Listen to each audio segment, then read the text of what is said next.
Hi everyone. In today's video, I'm going to help teach you area and perimeter with word problems.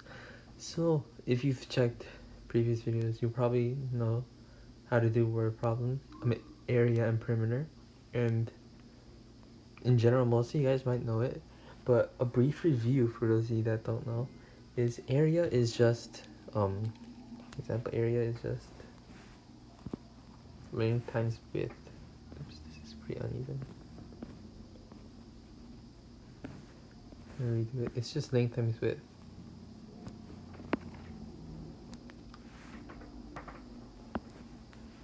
Wait.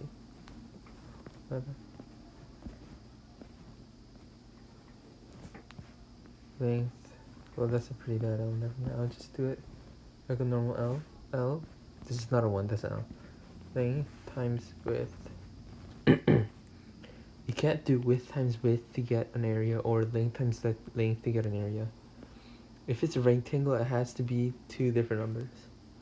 If it's a square, since all the sides are the same, the area would just be one side times one side, basically. Or the same number times the same number.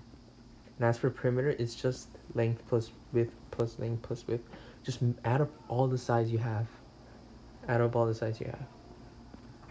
So, for our first word problem, it's going to be a rectangular garden is 8 meters long and 5 meters wide.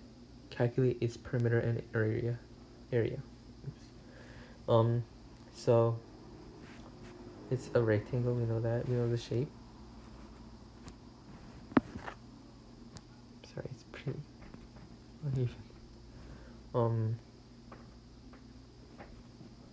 And it's 8 meters long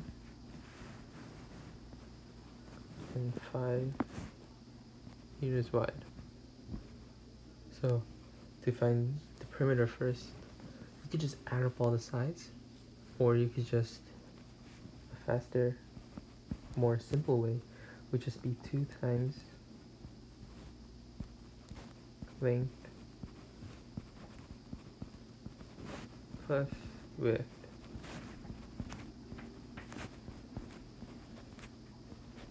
So in this case, it would just be 2 times 8 plus 5.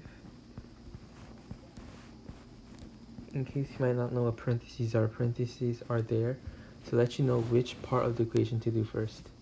So if there's something in parentheses, you have to do that part first in the equation. You can't do like 2 times 8 plus 5 if there's parentheses. You have to do 8 plus 5 and then multiply the sum of 8 plus 5 by 2.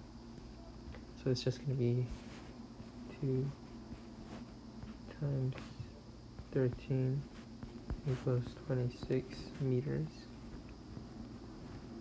Oops.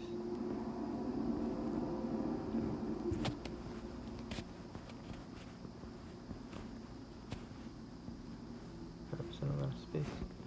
Meters. Okay, and as for the area, it's just going to be length times width. So 8 times 5 equals meters. It's 40 square.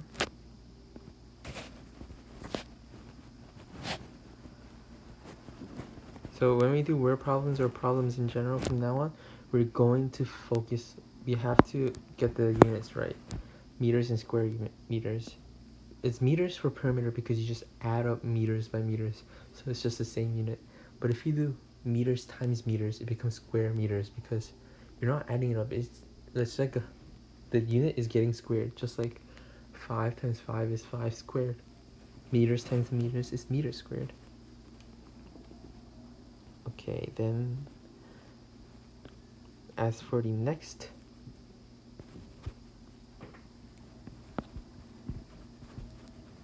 problem, example for today.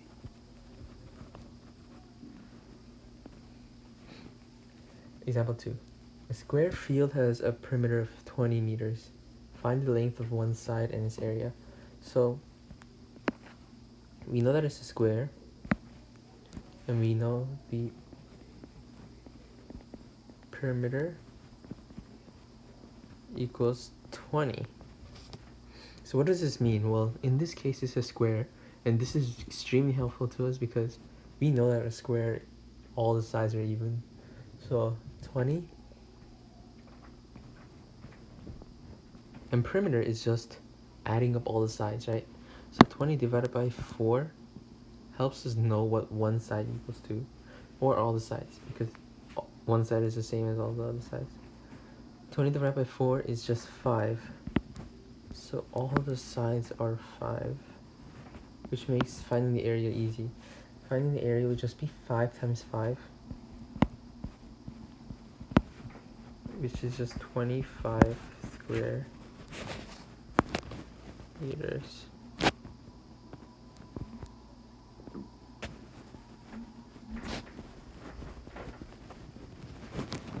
Okay, so now you guys know how to do area and perimeter in word problems. So word problems are just like the same thing. It's literally just the same thing as you do. It's just normal area, just normal perimeter, but it's in like a scenario, like real life situations, stuff like that. So all you need to do is just dissect the problem to know what's going on. Okay, that's it for today's video. Thank you. Bye.